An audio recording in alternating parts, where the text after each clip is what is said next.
The August sun hammered down on Atlanta with the kind of relentless intensity that made the asphalt shimmer and dance. Heat waves rose from the parking lot of the Eastside Precinct like ghosts escaping the pavement, distorting the view of the squat brick building that housed one of the city's most troubled police units. It was barely 9 in the morning, and the temperature had already climbed past 90 degrees, the humidity wrapping around everything like a wet blanket that refused to let go.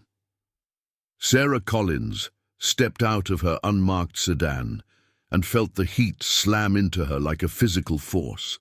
She wore civilian clothes, jeans, and a simple grey t-shirt, her badge and credentials tucked inside the messenger bag slung across her shoulder. Her brown hair was pulled back in its usual tight bun, and her green eyes scanned the building ahead with the calculated assessment of someone who had walked into dangerous situations more times than she could count. The Eastside Precinct K-9 unit had been flagged for investigation 6 months ago.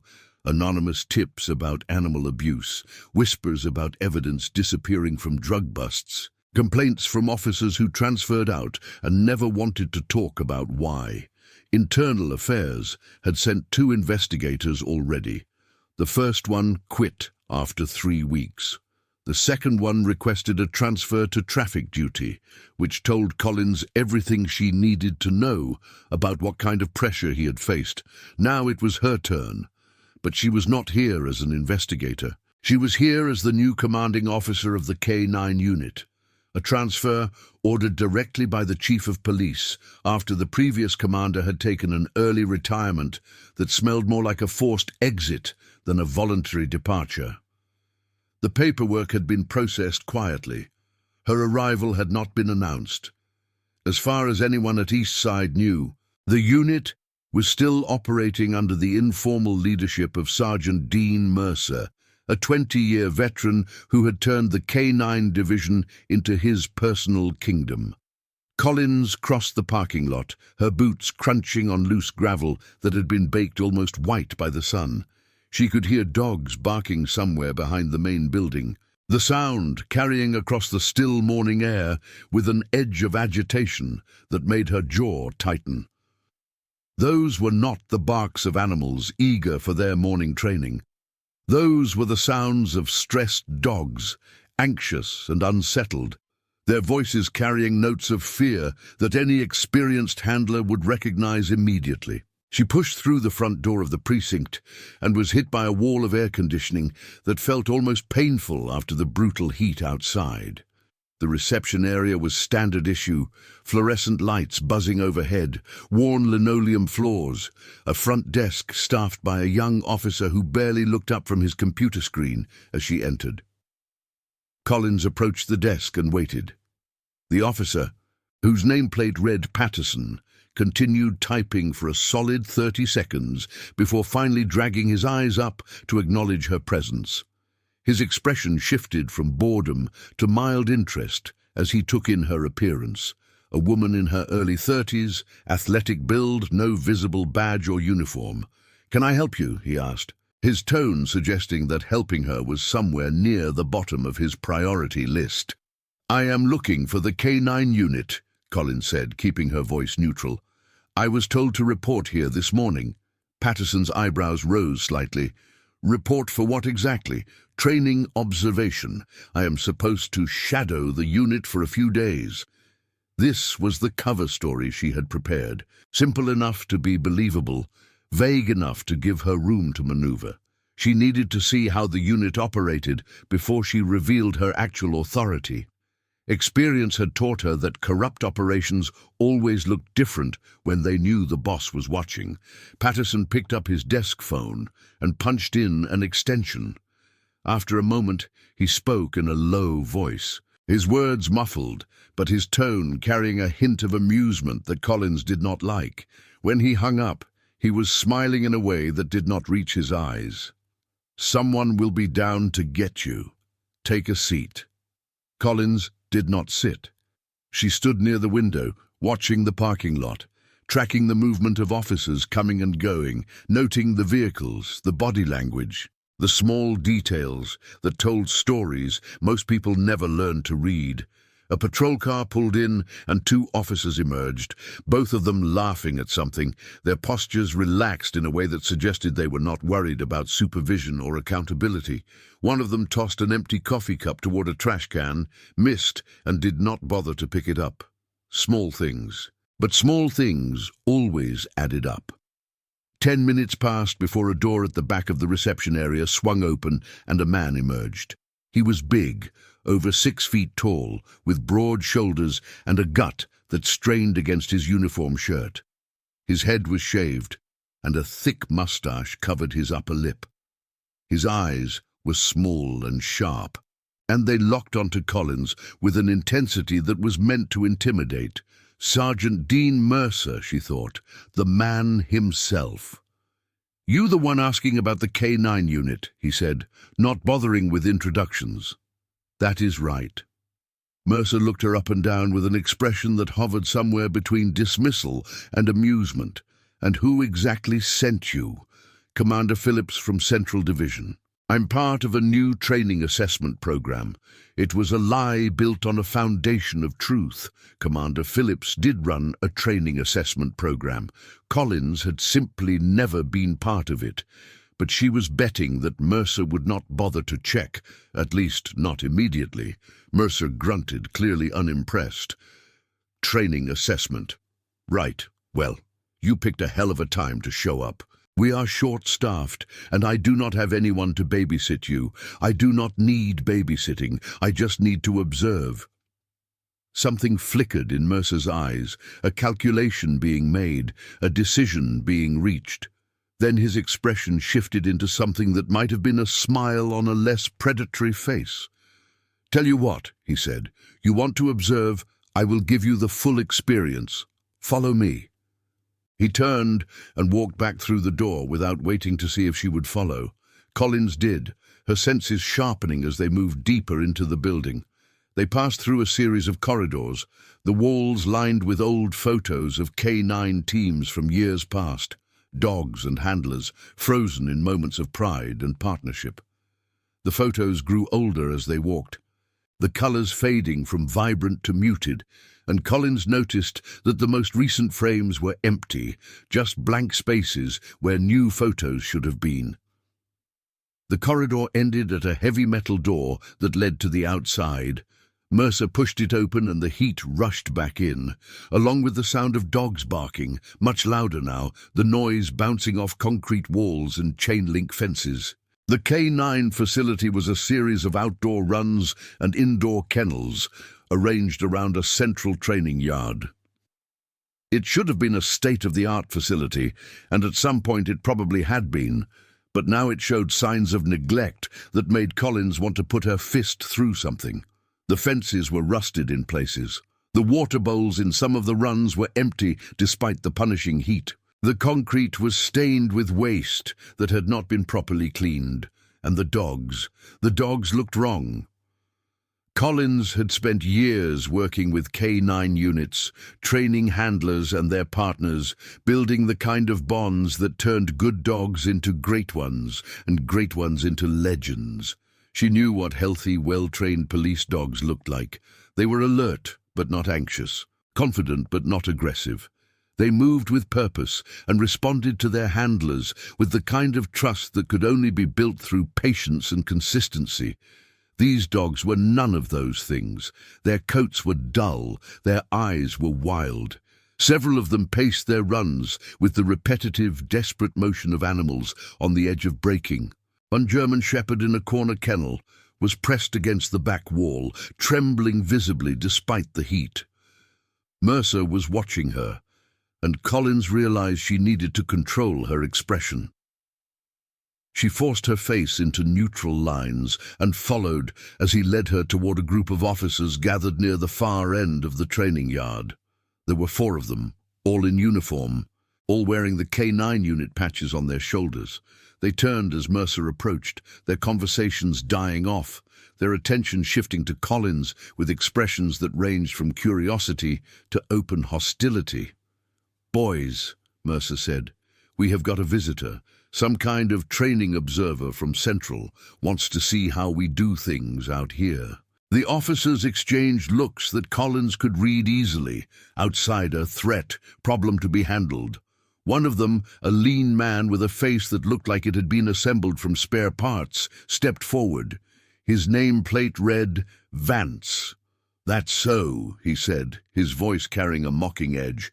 "And what exactly does she think she is going to observe?" "I am just here to learn," Collins said, keeping her tone mild. "See how your unit operates. Take some notes." Vance snorted. "Take some notes. You hear that, boys? She's going to take some notes." The others laughed, but there was an edge to it that told Collins this was heading somewhere she might not like. She had expected resistance. She had expected hostility. What she had not expected was the particular gleam in Mercer's eyes as he stepped closer to her, his bulk blocking out the sun. "You want to learn," he said quietly. "Then let me teach you something about our unit. We do not do things by the book out here. We do things that work, and if you cannot handle that, then maybe you should go back to Central and tell them you were not cut out for the real world." Collins held his gaze without flinching. "I can handle whatever you throw at me, Sergeant." The words hung in the air for a moment, and then Mercer smiled. That smile was a warning. Collins saw it coming, but let it play out anyway. Sometimes you had to let the enemy show you exactly who they were before you could take them down. "I was hoping you would say that," Mercer said. He turned to one of the other officers, a thick-necked man with a shaved head. "Briggs, open up the end kennel." Briggs looked surprised for a moment, then his expression shifted into something ugly. "The end kennel. You sure, Sarge?" "I am sure. Our guest here wants to observe. Let us give her something to observe." Collins kept her breathing steady as Briggs walked toward the last kennel in the row, a run that was set apart from the others, its fence reinforced with additional chain link, its gate secured with a padlock. The other officers were gathering now, forming a loose semicircle that blocked the path back to the building. This was a trap closing around her, and she let it close. Briggs undid the padlock and swung the gate open. Inside the run, pressed against the back corner, was a dog unlike any of the others. A Belgian Malinois, his coat a rich fawn with a black mask, his body lean and muscular despite the obvious signs of stress and inadequate care. His ears were pinned back, and his lips were pulled away from his teeth in a silent snarl, but Collins could see past the aggression to what lay beneath it. Fear, pain, betrayal. "This is Max," Mercer said, his voice carrying a false sympathy that made Collins want to break his jaw. "Transferred to us about 8 months ago from another unit. Problem dog. Attacked 2 handlers already. Put one of them in the hospital for 3 weeks. He is scheduled for euthanasia next month if we cannot rehabilitate him." Collins looked at the dog in the kennel, and the world seemed to narrow down to just the 2 of them. Max. She knew that name. She knew that dog. 7 years ago, she had been the one to select him from a litter of pups at a breeding facility in South Carolina. She had trained him from the time he was 12 weeks old, spent 18 months building his foundation, turning him into one of the finest tracking dogs she had ever worked with. And then she had handed him off to a handler in another unit, a man she had trusted to continue the work she had started. That handler had retired 4 years ago. Max had been transferred twice since then, passed from unit to unit like a problem no one wanted to solve. And now here he was, 8 months under Mercer's command, transformed from the confident, eager dog she remembered into this cornered, desperate animal. "What exactly am I supposed to observe?" Collins asked, her voice steady despite the rage building in her chest. Mercer shrugged. "You said you could handle whatever we throw at you. So we are throwing you in with Max. Call it a test. See if you have got what it takes to work with real K-9s. The other officers laughed, but Collins did not hear them. She was already calculating, assessing, planning. They wanted to humiliate her, maybe hurt her. They expected her to panic, to refuse, to give them an excuse to dismiss her and send her back to Central with a story about how she could not cut it. They had no idea who they were dealing with. "Fine," Collins said. She dropped her messenger bag on the ground and walked toward the open gate. Mercer looked surprised for a moment, then recovered his smirk. Briggs closed the gate behind her. "Let us see how long our guest lasts." Collins stepped into the kennel and heard the gate clang shut behind her, heard the padlock click into place. She did not look back. Her entire focus was on the dog in front of her, the dog who had once trusted her completely and who now had every reason to trust no one. Max's snarl deepened as she entered his space. His body was coiled tight, ready to spring, every muscle tensed for an attack. Collins stopped about 10 feet from him and slowly, deliberately, lowered herself to a crouch. She made herself small, non-threatening. She did not make direct eye contact, instead letting her gaze rest somewhere near his chest, acknowledging him without challenging him.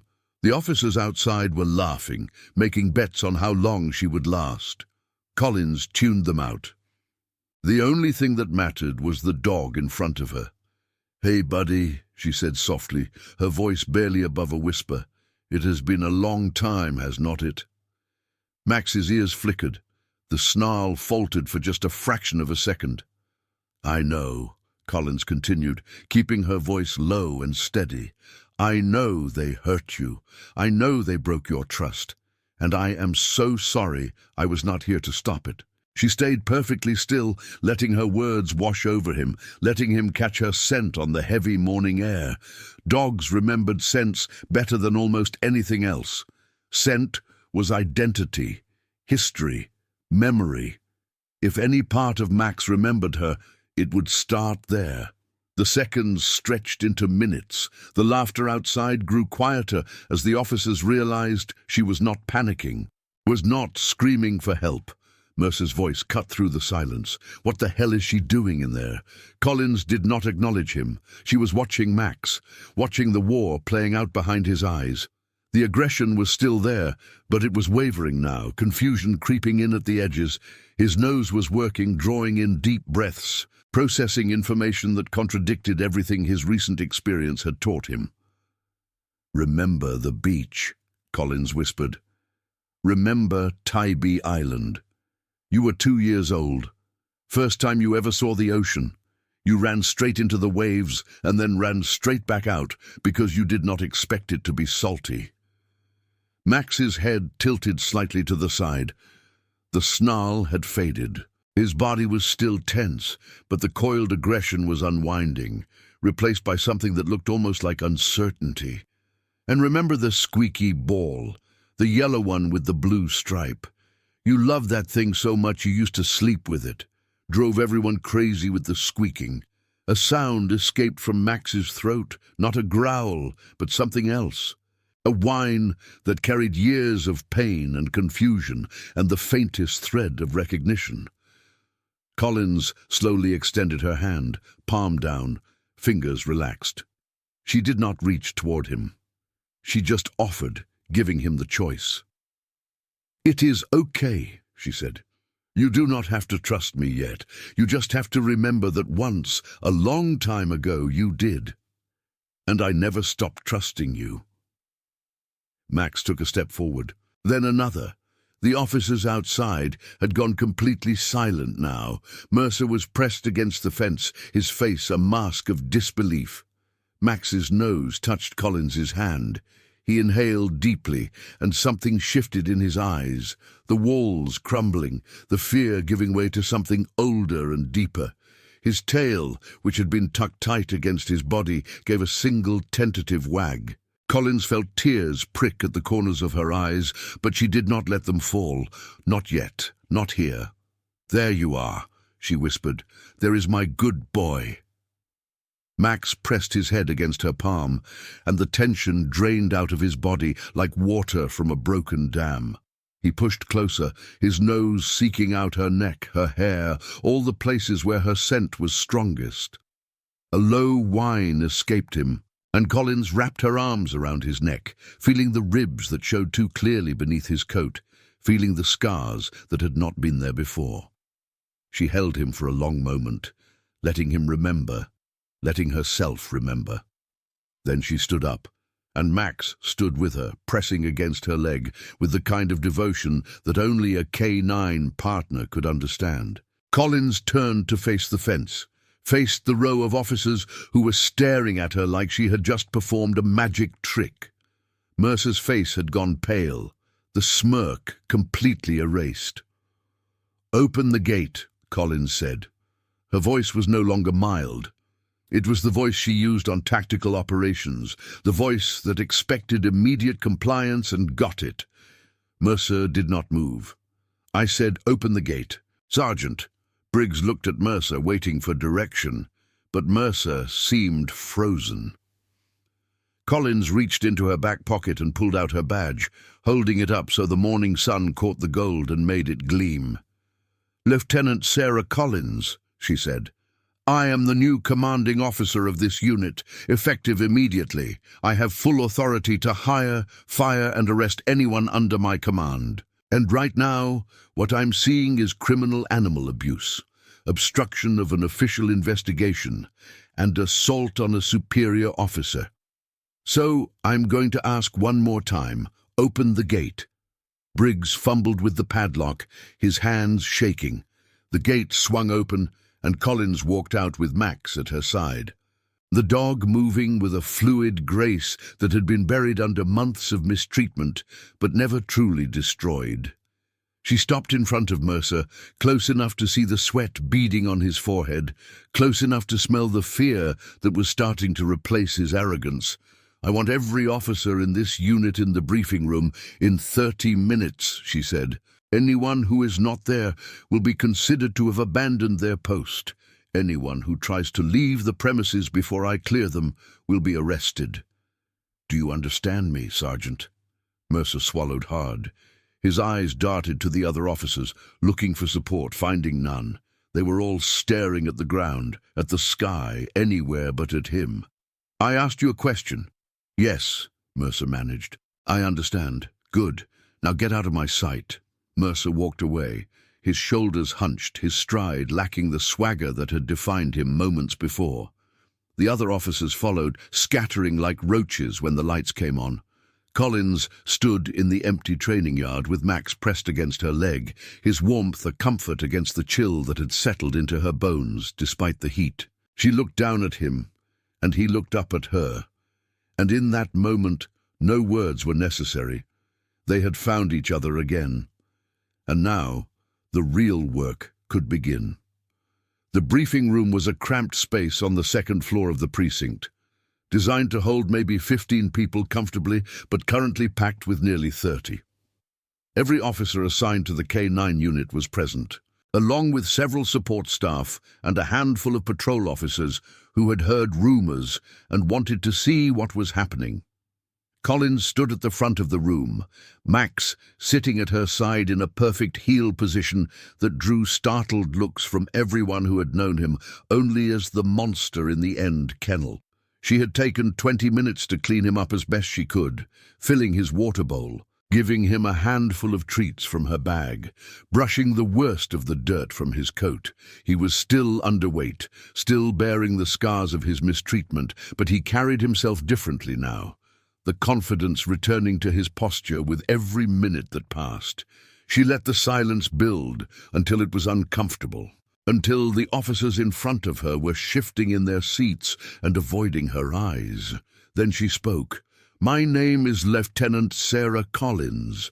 As of 0700 this morning, I am the commanding officer of this K-9 unit. I have been sent here by Chief Morrison to conduct a full assessment of this unit's operations and to implement whatever changes are necessary to bring it into compliance with department standards." She paused, letting the words sink in. "What I have seen in the 3 hours since I arrived tells me that this unit has been operating far outside those standards. The condition of the animals in our care is unacceptable. The state of the facilities is unacceptable, and the conduct I personally witnessed from members of this unit is not only unacceptable, but criminal. Mercer was sitting in the front row, his jaw clenched so tight Collins could see the muscles jumping. She looked directly at him as she continued, "I want to be clear about what happens next. Internal Affairs is already aware of my preliminary findings. They will be sending investigators to interview each of you individually. I expect full cooperation. Anyone who lies to those investigators will be charged with obstruction. Anyone who attempts to interfere with this investigation will be arrested on the spot." A murmur ran through the room. Collins let it play out, then continued, "In the meantime, this unit will continue to operate, but under new protocols. Every dog in our care will receive a full veterinary examination within the next 48 hours. Any officer found to have mistreated an animal will be immediately suspended pending a full investigation. Any officer who has witnessed mistreatment and failed to report it will also face disciplinary action." She looked around the room, meeting every pair of eyes that dared to meet hers. "I did not come here to make friends. I came here to fix a unit that has been broken by bad leadership and worse choices. Some of you were part of that. Some of you just went along with it because you did not know how to stop it, and some of you probably tried to do the right thing and got shut down." She pointed to a door at the back of the room. "That door is open. If any of you want to come forward with information about what has been happening here, about crimes you have witnessed or been forced to participate in, now is the time. I cannot promise immunity, but I can promise that cooperation will be taken into account." No one moved. Collins had not expected them to, not yet. Trust took time to build, especially in an environment where trust had been weaponized against the people who showed it. "Fine," she said. "Then we will do this the hard way. Sergeant Mercer, Officers Vance, Briggs, Foster, and Chen. You 5 will remain here. Everyone else is dismissed." The room emptied quickly, officers filing out with the urgency of people who wanted to be anywhere else. When the door finally closed, only Mercer and his core group remained, 5 men who looked at Collins with varying degrees of fear and hatred. She walked slowly along the front of the room, Max moving with her, his presence a silent statement of everything that had changed. "Let me tell you what I know," she said. "I know that this unit has been operating a side business for the past 2 years. Drug seizures that never make it into evidence, cash confiscations that get reported as half their actual amounts, protection money from dealers who want to operate without interference." Mercer opened his mouth to protest, but Collins cut him off with a raised hand. "I also know that when anyone in this unit questioned what was happening, they were dealt with, transferred out, threatened, in at least one case, set up to take the fall for something they did not do. Officer Martinez, who transferred to the Westside Precinct 6 months ago. He is currently cooperating with Internal Affairs, and he has a lot of very interesting things to say about you, Sergeant." The color drained from Mercer's face. Collins could see the calculations running behind his eyes, the desperate search for an exit that was not there. "Here is what is going to happen," she said. "You are going to give me the names of everyone involved in your operation, inside this department and outside it. You are going to provide documentation of every transaction, every payoff, every crime you have committed or witnessed. And you are going to do it before the end of today. And if we don't," Vance said, his voice carrying a challenge that his eyes could not back up. Collins looked at him, and whatever he saw in her face made him flinch. "If you do not, then you will be arrested tonight on charges that carry mandatory minimum sentences of 15 to 20 years. No bail, no plea deals. I have enough evidence to put all 5 of you away for a very long time. The only question is whether you want to make this easier on yourselves or harder." She let the silence stretch again, let them feel the walls closing in. "You have 1 hour to decide. I will be in the training yard with Max, undoing some of the damage you did to him.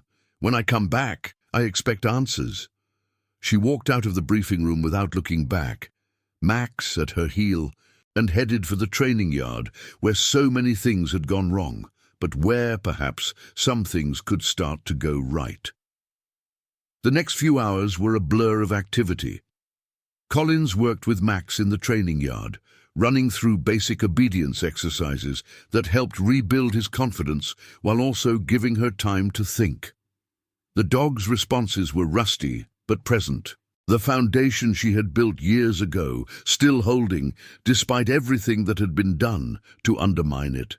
She had just finished a series of tracking exercises when her phone buzzed. A text from Detective Rivera at Internal Affairs, confirming that investigators were en route. Another text from Chief Morrison asking for a status update, and a third text from an unknown number that simply read, "They are going to run." Collins looked up from her phone toward the main building.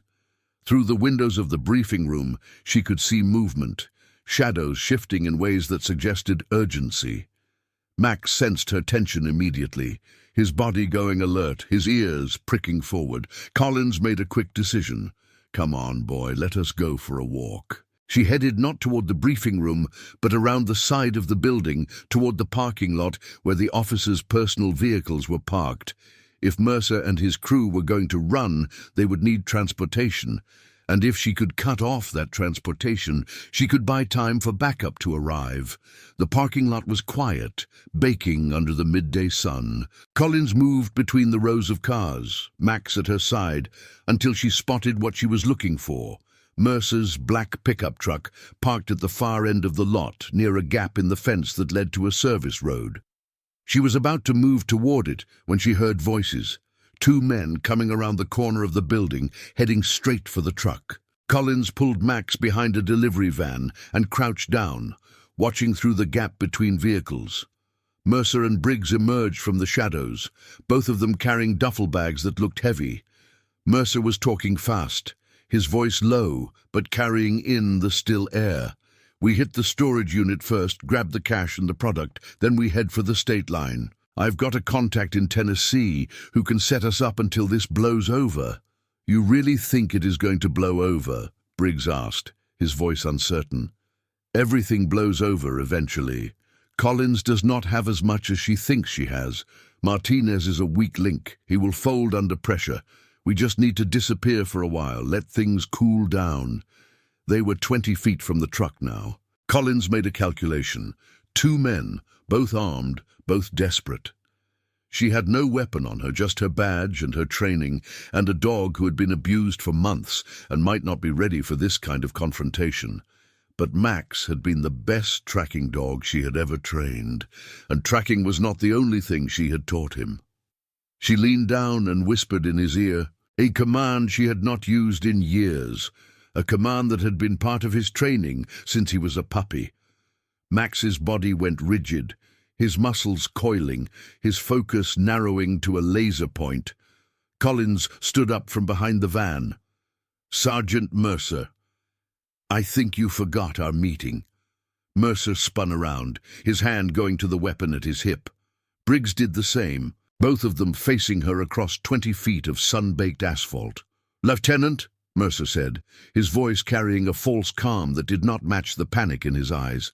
"We were just going to grab some equipment from my truck. Unit business, with packed bags, heading for the state line." Collins shook her head slowly. "Try again." Mercer's hand tightened on his weapon. "I do not want to do this, Lieutenant. Just walk away. Let us handle our business and you never have to see us again. You know I cannot do that." "Then you have made your choice," Mercer said, and his hand started to move. Collins gave the command. Max launched himself forward like a missile, covering the 20 feet in less than 2 seconds. He hit Mercer at chest height, the impact driving the man backward, his weapon flying from his hand as he crashed to the pavement. Max's jaws clamped around Mercer's forearm, not biting down fully, but holding him in place, a promise of what would happen if he tried to resist. Briggs had his weapon out, pointing it at Collins, his hands shaking badly. "Call him off," Briggs shouted. "Call him off, or I swear I will shoot." Collins walked toward him, slow and steady, her eyes locked on his.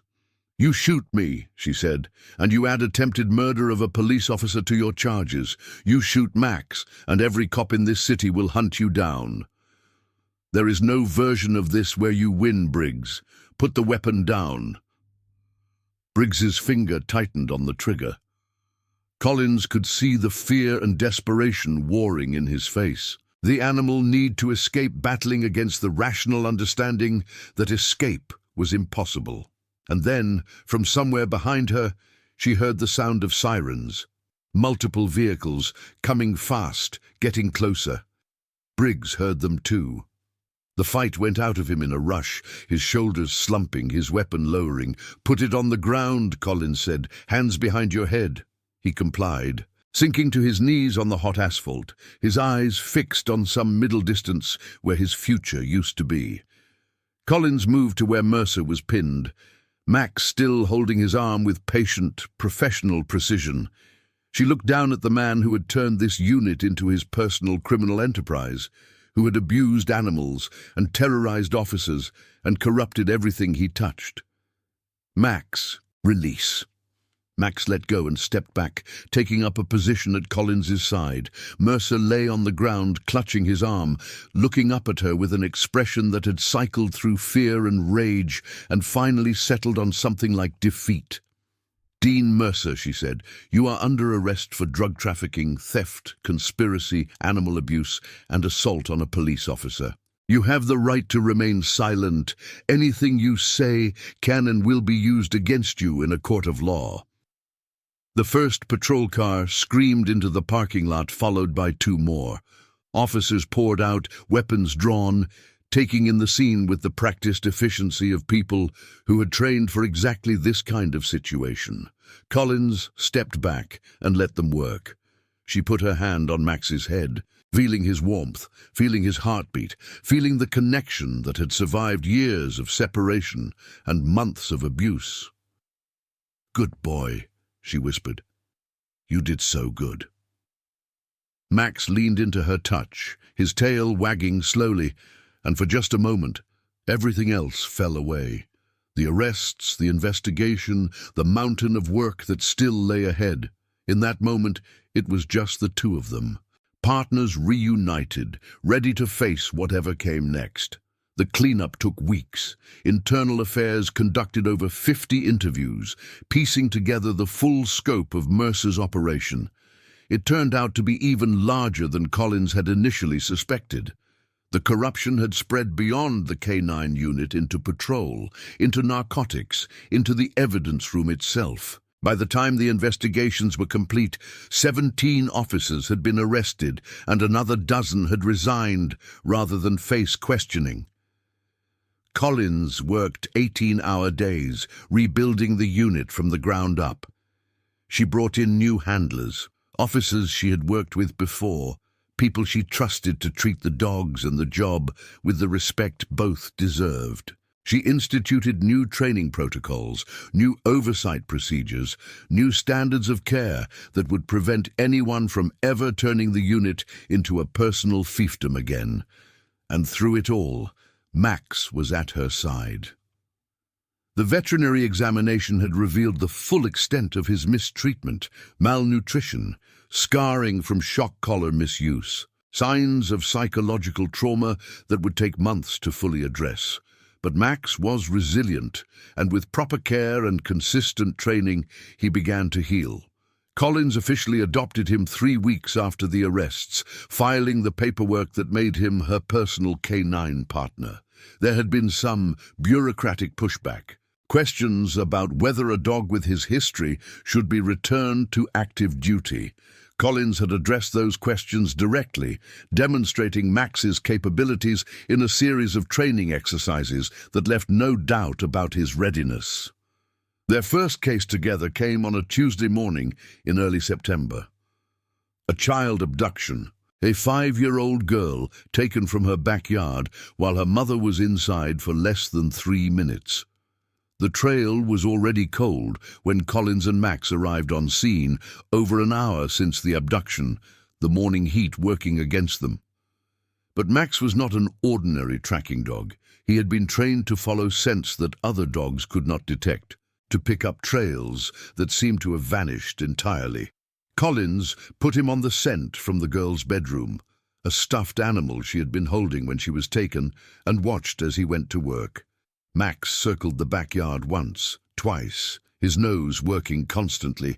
Then he stopped, his body going rigid, his head oriented toward a gap in the fence that led to an alley behind the house. "Show me," Collins said. Max moved through the gap and into the alley, following a trail that only he could perceive. Collins followed, her radio in hand, updating dispatch on their position as they moved. The alley led to a side street, the side street to a small park, the park to a drainage culvert that disappeared into darkness beneath a highway overpass. Max did not hesitate. He plunged into the culvert, his paws splashing through shallow water, his focus absolute. Collins switched on her flashlight and followed, the beam cutting through the darkness, revealing graffiti-covered walls and debris that had accumulated over years of neglect. The culvert branched twice. Each time Max chose without hesitation, following the invisible thread of scent that connected him to their target. Collins trusted him completely, following where he led, her hand resting on her weapon but her attention on the dog. They emerged from the culvert into a small clearing surrounded by thick brush and trees, hidden from the road above by the concrete structure of the overpass. In the center of the clearing was a tent, and in front of the tent was a man who was just now realizing that his hiding spot had been discovered. The man went for the gun at his hip. Collins was faster. She had her weapon out and trained on him before his fingers touched metal. "Do not," she said. Her voice was calm, but her eyes were not. The man hesitated, calculating his odds. Max solved the calculation for him, moving into position between Collins and the suspect, his lips pulled back from his teeth, a growl rumbling in his chest that promised violence if the man made the wrong choice.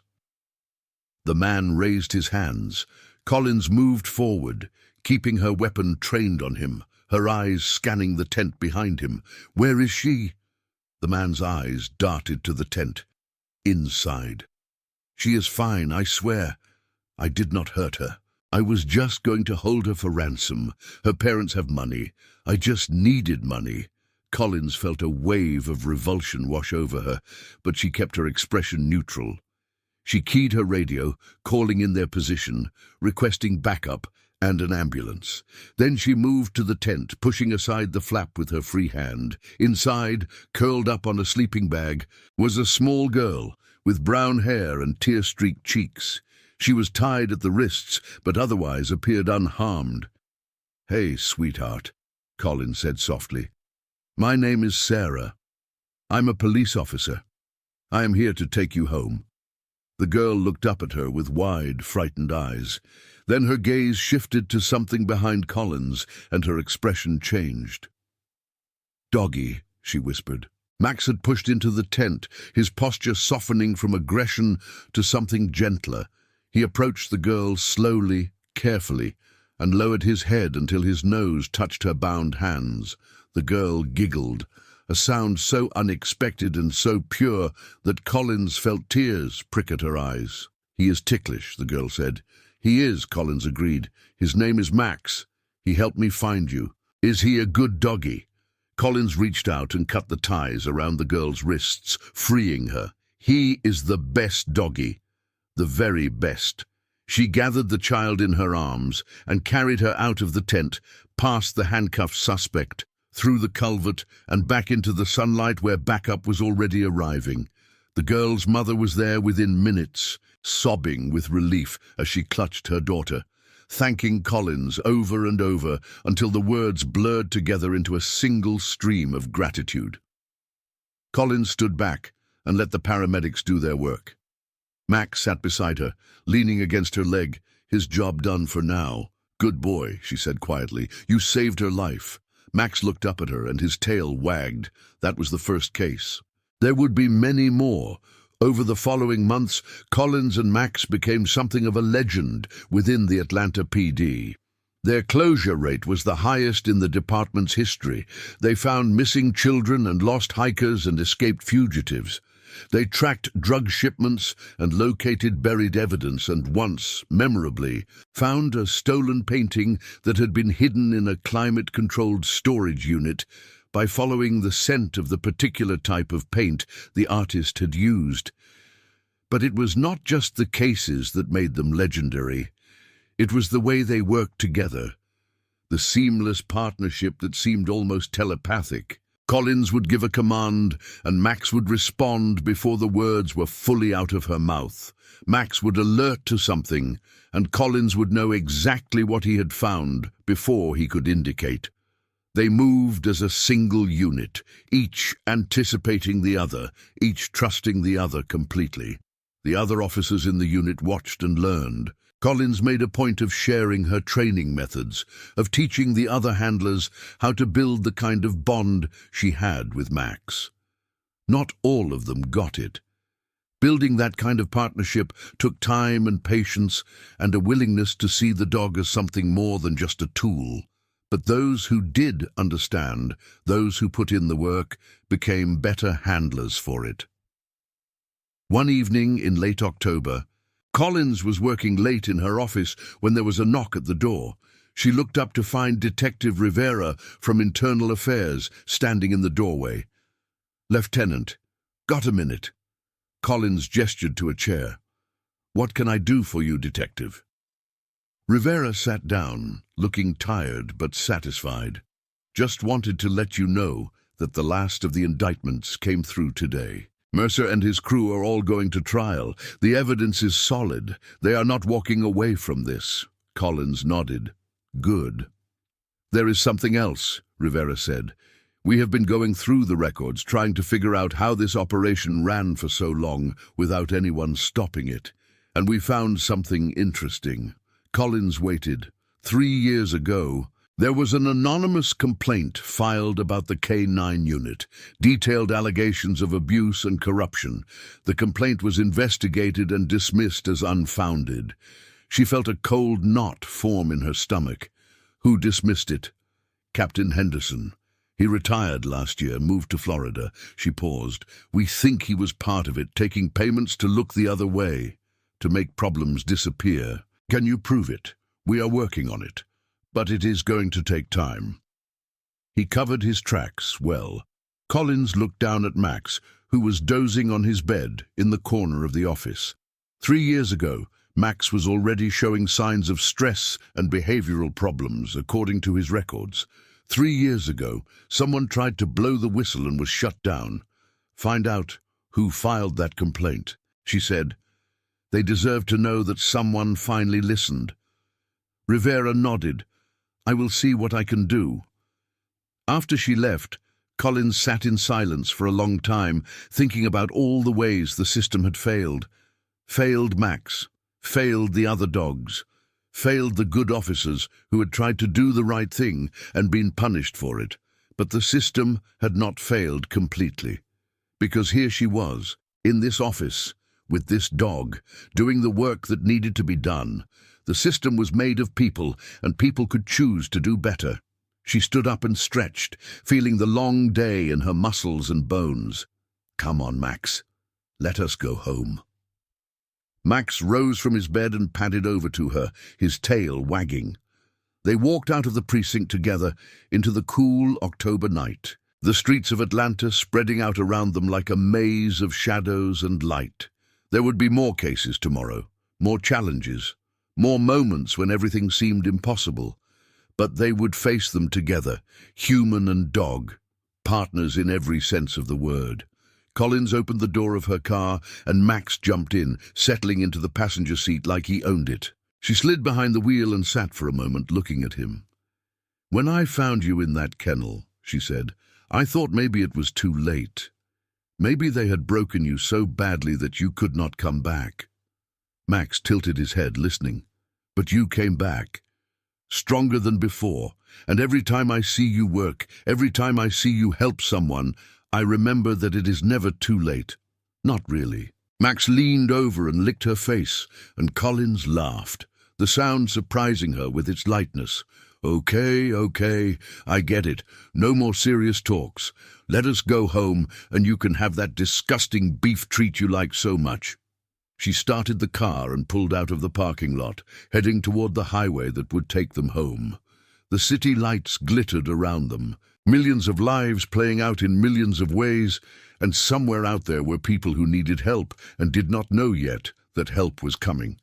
But tonight, help was going home to rest, because tomorrow, help would be needed again. The call came at 3 in the morning on a Saturday in November. Collins was deep in dreamless sleep when her phone buzzed on the nightstand, and she was awake and reaching for it before the second ring. Lieutenant Collins. It was dispatch, the voice on the other end tight with controlled urgency. We have a situation at the Riverside Industrial Complex. Armed suspects, possible hostages. SWAT is en route, but they are requesting K-9 support for building search. On my way. She was dressed and out the door in 4 minutes, Max at her side. Both of them shifting from sleep to operational mode with the ease of long practice. The drive to Riverside took 20 minutes at that hour, the streets empty, the city asleep except for the emergency lights painting the night in red and blue. The industrial complex was a maze of warehouses and manufacturing facilities, most of them abandoned or operating at minimal capacity. The kind of place where illegal operations loved to set up shop, hidden among the legitimate businesses that provided cover. Collins parked her vehicle behind the SWAT staging area and approached the command post. Captain Torres, the SWAT commander, was hunched over a tactical display, his face lit by the glow of multiple screens. "Lieutenant," he said without looking up, "thanks for coming in. What have we got?" Torres pointed at the display. "Silent alarm tripped at Building 7 about 2 hours ago. Security company sent a guard to check it out. He never reported back. We sent a patrol unit to investigate and they took fire from inside the building. Anyone hit? Negative. They pulled back and called it in." Torres finally looked up, his eyes meeting hers. Infrared shows at least 6 heat signatures inside, maybe more. At least 2 of them are not moving like armed combatants. We think they might be hostages, possibly workers who were in the building when our suspects arrived. Collins studied the display, memorizing the layout of the building. It was a former textile factory, 3 stories, multiple entry points, hundreds of places to hide. A nightmare for a standard search operation. You want Max to clear the building ahead of your team. I want Max to find those hostages before we go in hot. If we can locate them, we can adjust our approach to minimize the risk. Collins nodded. "Give me 10 minutes with the building schematics, then we go." She spent those 10 minutes studying every inch of the plans, committing the layout to memory. Max sat beside her, alert and focused, sensing the tension in the air and responding to it with professional calm. When she was ready, she approached the SWAT team leader, Sergeant Morrison, a man she had worked with before and trusted. "We will enter through the loading dock on the east side," she said. "It provides the most cover and gives us access to the central corridor. Max will work off-leash, tracking from the guards' patrol route to locate any civilians. I will maintain visual contact and relay positions via radio." Morrison nodded. "We will hold at the perimeter until you give us a location. Once we know where the hostages are, we move." Collins looked at Max, who met her gaze with the steady focus that meant he was ready. "Let us go." They moved through the night like shadows, approaching the building from an angle that kept them out of the sight lines of the upper windows. The loading dock door was partially open, a gap just wide enough for them to slip through without making noise.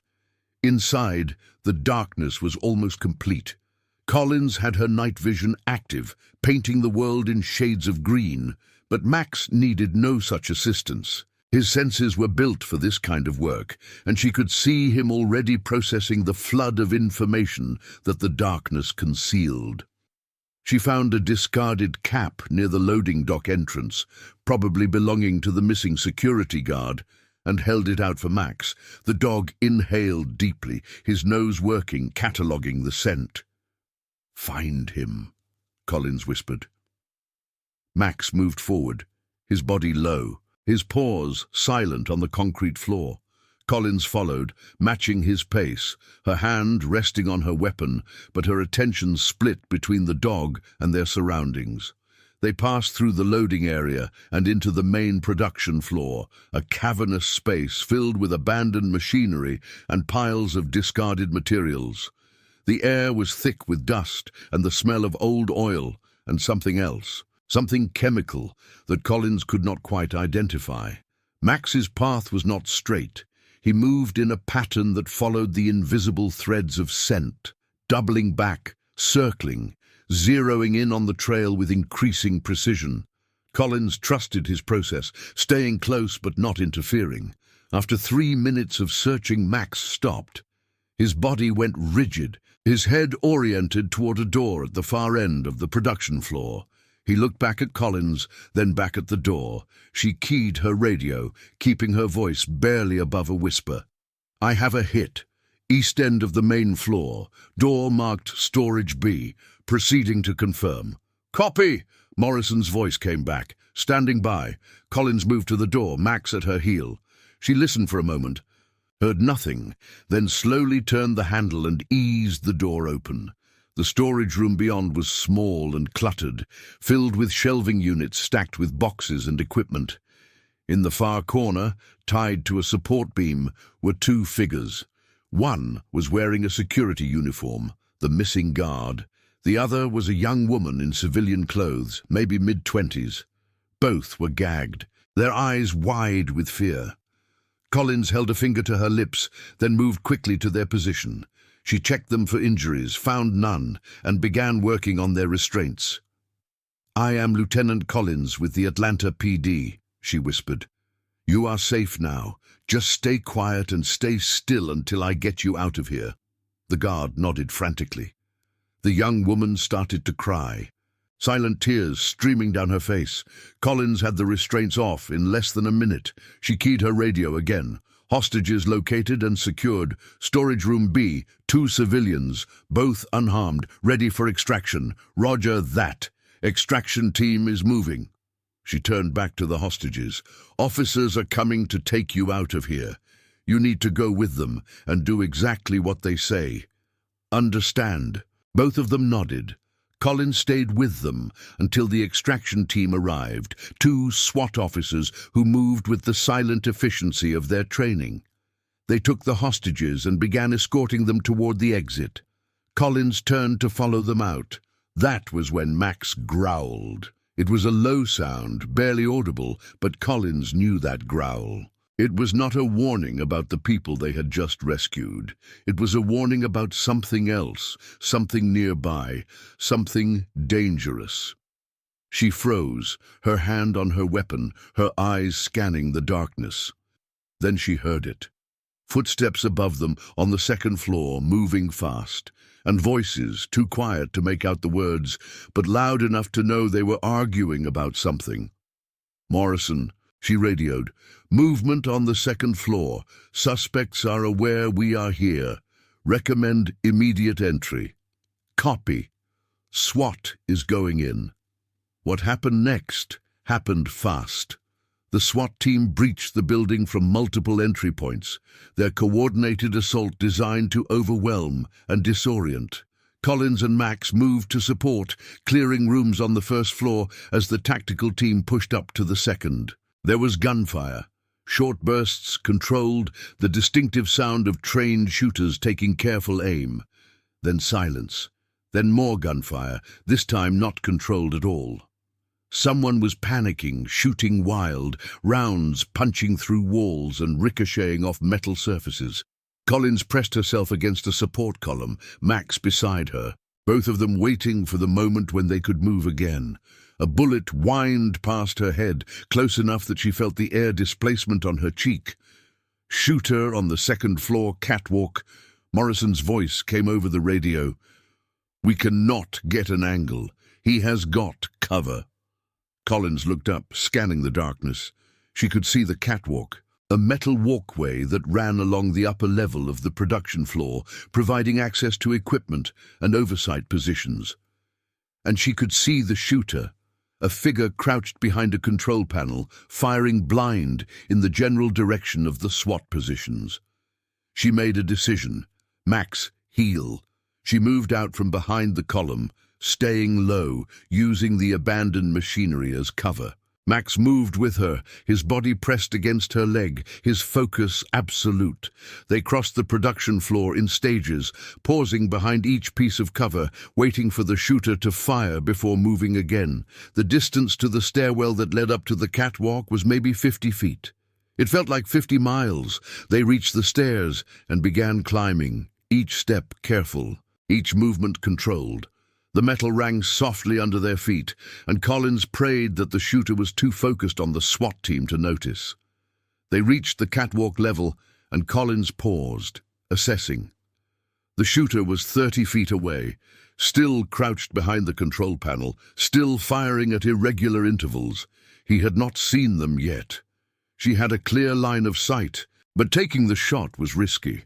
If she missed, she would give away her position and lose the element of surprise. If she hit him but did not stop him, he might turn his fire on her and Max. There was another option. Max was trained for exactly this kind of situation. Collins had taught him to take down armed suspects, to neutralize threats without the need for gunfire. It was dangerous, more dangerous than she usually allowed. But if Max could get to the shooter before the man realized what was happening, the threat would be over. She looked at Max, meeting his eyes in the darkness. "You ready, boy?" Max's tail gave a single wag. He was ready. Collins gave the command. Max launched himself forward, covering the 30 feet in a blur of motion. The shooter heard him coming, started to turn, but he was too late. Max hit him from the side, driving him away from his weapon, sending both of them crashing against the railing of the catwalk. The shooter screamed, a sound of fear and pain. Max had his arm, the same arm that had been holding the gun, and he was not letting go. Collins was there a second later, her weapon trained on the suspect. "Let me see your hands." "Other hand, show me your other hand." The man complied, his fight gone, his face twisted in pain and terror. Collins pulled out her cuffs and secured him, then called Max off. Good boy, you did so good!" Max stepped back, his posture relaxing, his job done. Morrison and the rest of the SWAT team arrived moments later, securing the scene. In all, they took down 8 suspects, seized 200 kilograms of methamphetamine, and recovered evidence linking the operation to a distribution network that stretched across 3 states. It was a good night's work. Later, after the suspects had been processed and the evidence logged, and the endless paperwork begun, Collins sat in her car in the parking lot of the precinct, watching the sun come up over the Atlanta skyline. Max was in the passenger seat, asleep at last, his body twitching occasionally as he chased something through his dreams.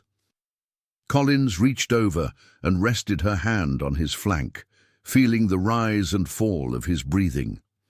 When they had thrown her into that kennel all those months ago, she had been ready for anything, ready to fight, ready to prove herself, ready to face whatever ugliness they had waiting for her.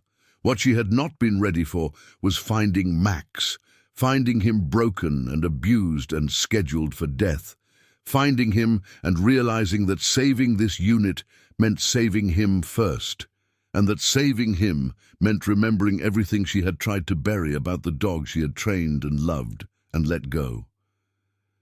But she had found him, and she had saved him, and in saving him she had found something she did not know she had been missing: a partner, a purpose, a reason to keep fighting. The sun crested the horizon, painting the sky in shades of gold and pink. Collins started the car and headed home, Max sleeping peacefully beside her, and the city of Atlanta woke up around them. Oblivious to the battles that had been fought and won in the darkness, there would be more battles. There were always more battles. But for now, in this moment, With the sunrise warm on her face and her partner at her side, Sarah Collins allowed herself a rare moment of peace, and somewhere in his dreams, Max's tail wagged.